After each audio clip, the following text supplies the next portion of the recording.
Hey there, everybody. I'm Jonathan Knight. This is B Movie Madness. And the movie I'm going to check out tonight, or the one I'm going to check out tonight, is a brand new compilation movie featuring 8 different extreme horror shorts. And that movie is the one, the only, the legendary Safe Space. Now, as usual, I'll try to put a better look at the cover on screen. I actually really like this cover art. If I'd seen this as a kid, I would have been like, ooh, I want to rent that. Now, I would have never seen this movie on the shelf as a kid, but I'm just saying hypothetically. But it's a really good new cover art. I like the little horror sticker that they put there. And then on the bottom here, it says, this film contains scenes of gore, nudity, and disturbing content. No one under 18 should be present. Sold. Now, as like, similar to my anthology reviews, I will be reviewing each short individually, telling you who directed it, how I felt about it, and at the end I will mention, or I'll say, do I recommend this as a whole? We'll find out. Now, short one is called Snuff Tape, and it's directed by Brandon Terry, and it involves 2 guys who proceed to torture and kill a girl in their basement.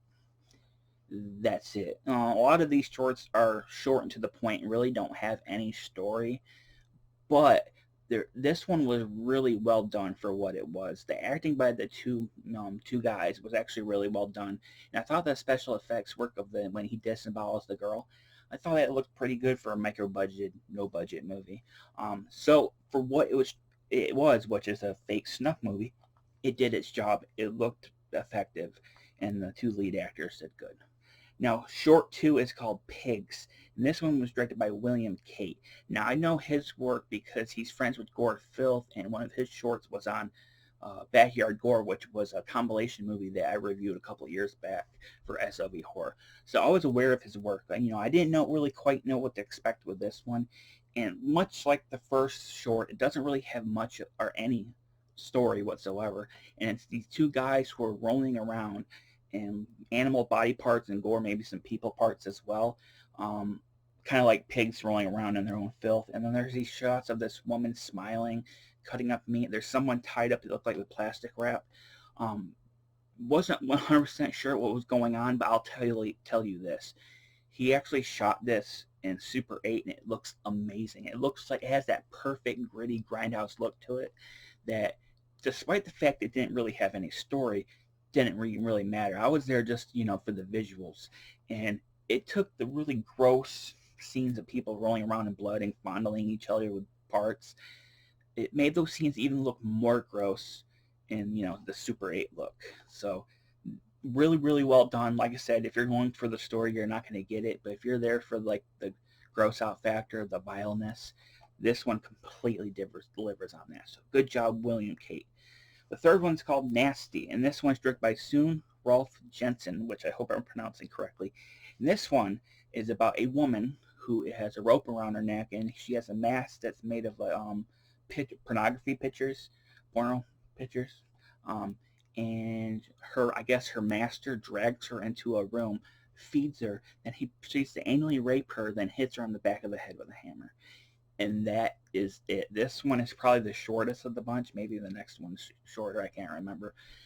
And it completely delivers on the title. It is nasty. There's a part where she reaches down her panties and pulls out this black gunk with these big old worms that it had me dry heaving, because I have a big thing with worms or worm-like things, like maggots and all that. I can't do it. So it had me almost dry heaving. So it delivered on the nasty part. And I really can't slam it because it was very, very short, and it delivered what it promised. So I gotta give Sune, Rolfe, Jensen some big props, because you delivered on the nastiness in only 2 minutes. The fourth story is called Blasphemy, and it's directed by Louis Tissier. This one involves a guy in a black cloak who pees in a bowl, drinks the piss, spits it onto a cross, and I believe cuts himself and ends up bleeding out. Now, with these ones, I'm trying not to spoil stuff, but the fact is some of these are so short that I have no choice but to spoil them. And this one, again, delivers on its title. You got the guy spitting piss on a cross. It's very memorable, I'll tell you that. I won't forget this one. I don't often see people drinking piss in most of the movies I review. So Thank you for that. I don't think I've reviewed a movie that has shown that yet, so thank you, Lewis. But yeah, it delivers on the title, and it was short and to the point, and well done. Now, short 5 is called Torso Gore Fuck, and it's directed by Gore Filth. Now, first off, that is a classy title. But I'm a huge fan of Gore's work. I directed a compilation movie he did called Backyard Gore that SOV Horror released. I reviewed that 3 years ago. I talked about that earlier in the review. So I'm a fan of his stuff. His has a particular charm to it that I don't see anyone else really doing. Um, and this one completely delivers that Gore filth charm. Now, what is this movie about? Well, let's read the title again. Torso Gore Fuck. That's what it is. It's Gore filth fucking a torso for a couple minutes. And I've seen more of Gore filth than I ever expected. And honestly, it's not bad. Congrats on that, Gore. But yeah, it delivers on the title. Gore fucks a torso. So if you're a fan of Gore Gore filth's work, then you will really enjoy this short. You know, it delivers what it promises, which so far every single one of these have delivered what they promise. So this is how you title your shorts right here. Title it what's in the short. Now the next one, short 6, is called Blowjob and Dinner, and that one's directed by Dante. And this one involves a woman in a ski mask who proceeds to give a dude that she has in the bathtub a blowjob, spits his load in the sink, then bites his dick off, cooks it, eats it, and feeds some to her dog. Now, much like the rest of them, it delivers exactly what it promises. But unlike the other one, this one goes out of its way to make sure that the penis doesn't look real. You can tell it's just a kielbasa or sausage. They don't hide it at all. It doesn't even bother to hide it, which I respect because it's like, you know something, it is what it is. And it has a cute dog in it, and I love cute dogs. So this one wins just by the cute dog alone. But I did like the kielbasa wiener getting bit off. I thought that was awesome. And I like when she cooks it. So that was awesome too. Now the 7th short is called The Scarecrow Maker, and this one's directed by Wesley. Now this one is my favorite of the movie because for one thing alone, because it involves scarecrows. I'm a huge Scarecrow fan. I love Scarecrow horror movies. I love the Scarecrow Batman villain. But this one actually probably has the most dialogue of the movie, which is weird because most of these you have no dialogue. There's dialogue in Snuff Tape. There's no dialogue in Pigs. There's no dialogue in Nasty. There's none in Blasphemy. There's none in Torso Gorefuck. I don't think there's any in Blowjob and Dinner, but there's dialogue in this one. This one's about a guy who proceeds to kill his family because a voice in his head told him to kill his family and then to turn them into scarecrows. Like I said, I'm a huge Scarecrow fan. I love scarecrows. I thought the Scarecrow mask and all that looked really cool. Actually, I think this one has the best effects makeup of the entire compilation. I thought the dead bodies that are being sewn back together and stuffed with straw and all, I thought they looked pretty cool. And I think Wesley worked on the effects as well. He did a really good job. I thought the corpses looked really cool. So this one is definitely my favorite of a lot. I thought it looked, not only did it look great, but it delivered some awesome effects and a cool killer scarecrow. Now, last but not least is short 8, and that is The Mask of the Red Death, and it's directed by James Kozakiewicz. And I know I butchered that, so James Kozak I'm going to call him. It's an adaptation of the Edgar Allan Poe story, which I'm sure a lot of you are familiar with, but it's a 2020-ish approach to it, very current events approach to it, which I really liked. I don't think anyone's done that yet, so I really appreciated that. And it's incredibly beautifully shot. It's probably the most beautifully shot of the movie. While Pigs is the grittiest, this one is the most beautifully shot. Every shot looks amazing. Every shot has something in it to look at. I mean, one of the first scenes in the movie has a mask of a person whose name I will not say because he gives me massive diarrhea every time I even hear his name.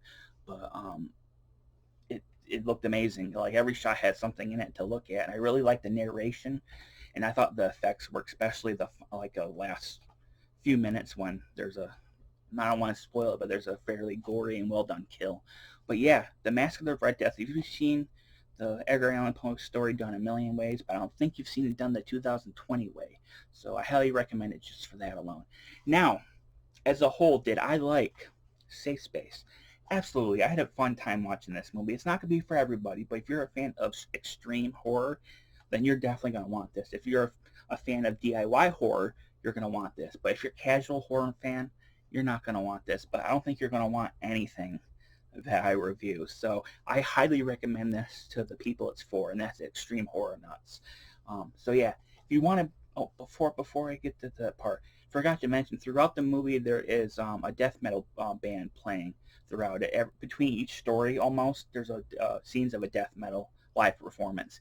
Now I'm going to put the picture of their name on the screen because I don't want to butcher their name at all. I'm not really into death metal, but I thought they sounded fairly good, so I really liked that. It helped, break up the stories a little bit. It's really, not usually my music, but hey, I will admit when I like something, and I liked it. Now, if you want to pick up this movie, you can pick it up for just $10. $10. All you have to do is message Bill Cate on Facebook. I will put a link to his profile down below, and just give him a ding and say, hey, I want me some Safe Space. And if you can, just say I sent you, because I don't ever hear from anybody, want to do reviews if they bought a movie based on my review. So if you do plan on buying a copy, please say I sent you there. But all in all, yeah, go ahead, $10. You get 80 minutes of extreme horror. Oh, goodness. Come on, you're gonna want to need this. You're gonna want this, and you're gonna need it. I keep on screwing up tonight, but yeah, check it out. Now, any future reviews, I got 2 more SOV horror ones that I'm going to be reviewing in the next 2 weeks, so look out for those. I'm excited for both of them, and I will have little Gory hopefully in the next 3 months to review. But that's it for now. Comment down below, what's your favorite extreme horror movie? If you like my channel, give me a thumbs up, hit the bell, and comment that information down below. But that's it for now. I'm Jonathan Knight. This has been B Movie Madness. Thanks for watching.